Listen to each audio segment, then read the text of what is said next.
السلام عليكم لي زامي. البارح وصلوني دي ميساج خويا علاش الناس عندهم مليونز اوف فولورز وما كيدخلوش فلوس كيفاش. راه الاخوان هذه مغالطه كبيره. بزاف ديال الناس كيسحب ليهم كيشوفوا ديزانفلونسور معروفين كيخرجوا للزنقه كيتصوروا معاهم الناس. الاخوان راه الاغلبيه الساحقه ما عندهمش مدخول قار.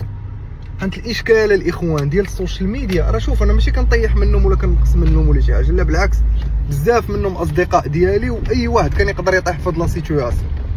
اي واحد ماشي كنتشفى، غير كنقول واحد الواقع اللي كاين. بزاف د الناس كيديروا محتوى كيوريو الناس كيجبدوا من جيبهم كيخسروا على الايديتينغ.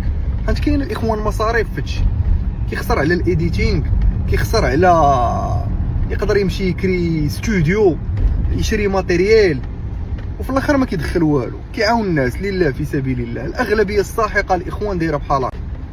علاش؟ حيت لا ناتور د الماركتينغ معنكشه. وهنا الشباب فين الناس شافوا ديك لا فيديو وتواصلوا معايا الشباب كيقولوا لي هاد القضيه ديال الكونتوني ايدوكاتيف شنو هو الفرق. راه كنظن غوت الاخوان على المحتوى الهادف. المهم الهادف بين قوسين من المحتوى التعليمي ماشي بحال الترفيهي. ديما التعليمي الاخوان هذاك اللي كيدير المحتوى التعليمي هادوك اللي كيتفرجوا فيه كيكونوا لوايال اكثر من اللي كيدير المحتوى الترفيهي. داكشي علاش كيمشيو اكثر، وداكشي علاش كيربحوا اكثر، وداكشي علاش عندهم لي بيرسبكتيف ديال الديفلوبمون والامور اللي يقدروا يبيعوا اكثر. انا نشرح لكم الاخوان بكل بساطه باش تفهموا. شي واحد مشى خرج للزنقه بانت ليه شي مرا شارفه، مشى هو يصليها ضربها بشي تصرفيق، راه غيجيب الفيوز.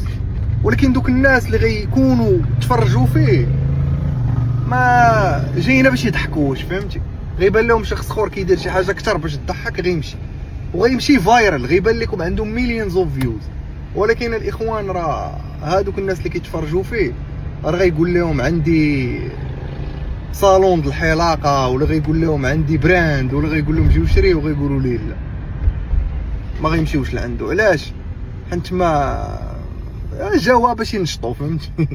جاوا باش ينشطوا. ماشي كما قلت لكم ماشي كنطيحوا من هاد الناس، مي لا ناتور د المارشي دايره بحال هكا.